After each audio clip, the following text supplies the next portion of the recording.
Well, as we told you earlier in the program, the Government of Canada promising some big changes in the way food is labeled in this country. To talk a little bit about that, we brought in Crystal Higgins, a registered dietitian. Welcome to the program again. Thank you. You're a periodic guest here. Let's start by talking about labels as they are now, because you have some problems with the way food is labeled. And one of the things is, I mean, you look at this product here, it's how small this label is, too small literally for me to read. Yes, absolutely. There's a large subset of our population that would literally need their reading glasses to view that label. So that's a huge problem. And in your practice as a dietitian, when you talk to people, are they label watchers generally? Because it's a lot of work to go through the supermarket and figure out what's on labels. Well, I'd say it's 50-50. I mean, if you're motivated and you have a goal in mind, absolutely there's that, those few people that are going to look at it. But there is a large majority of people that literally look at the packaging, look at the marketing, and just grab the product off the shelf. What do you hope changes when it comes to the way people consume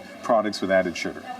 Well, I'm hoping that these new labels will help to guide consumers in terms of what's added and what's naturally occurring, because there's a big difference there. So a product like this just has dried fruit and nuts, but still has 16 grams of sugar. To put that into perspective for you, every 4 grams of sugar equals a sugar cube or a sugar package. So I think it's important to distinguish what's being added versus what's naturally occurring. Because that's interesting, because looking at the amount of sugar in these, I guess, protein bars, it seems like a big number to me. Yes. And so is it better because it's natural sugar, or does it matter? I think it totally matters. And if it's coming from fruit, especially whole fruit, I think that's not as detrimental as just added refined sugar in a product. So you look at potato chips, something a lot of people buy, and the label again is on the back here. One of the problems is that, and I'm trying to read this here, is that the serving size is 36 chips, 50 grams.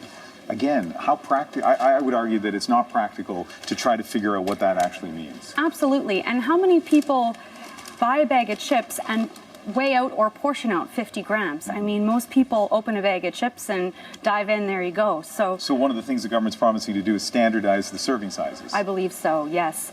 And also be more clear about what the composition is. So you'll notice on the back there's also percentages, and that refers to a percent daily value. And they want to put a little footnote that says 5% is a little and 15% is a lot. So when you're looking for things like saturated fat or sodium, you have a guideline for what's a little and what's a lot.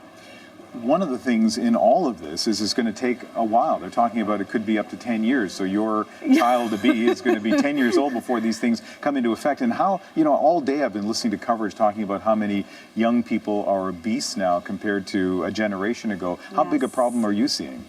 Oh, absolutely. It's huge. And I think one of the biggest culprits are the sugar-sweetened beverages. So pop for sure. I mean, that's a given. People are aware of that. But think something like orange juice and fruit juices were always seen as a healthy option. So we were talking about that at work last week. We kind of thought that maybe now people realize that juice is not necessarily a healthy thing. Do you still run into people who feel like it's the healthy option? Absolutely. And there's that, set of people that literally get up in the morning, have their glass of orange juice, and it's part of their morning routine, which I think is the toughest bit for people. If it's part of your normal routine and your lifestyle, sometimes it's hard to give up something that you like, but always I recommend eating a whole fresh piece of fruit over a glass of juice any day of the week. So when you heard the news today, you heard about the changes proposed in labeling generally, how did you feel about that? I think it's a great step in the right direction. I don't know that there will ever be a perfect system. I don't know that these new labels will make non-users look at the label, but hopefully it may make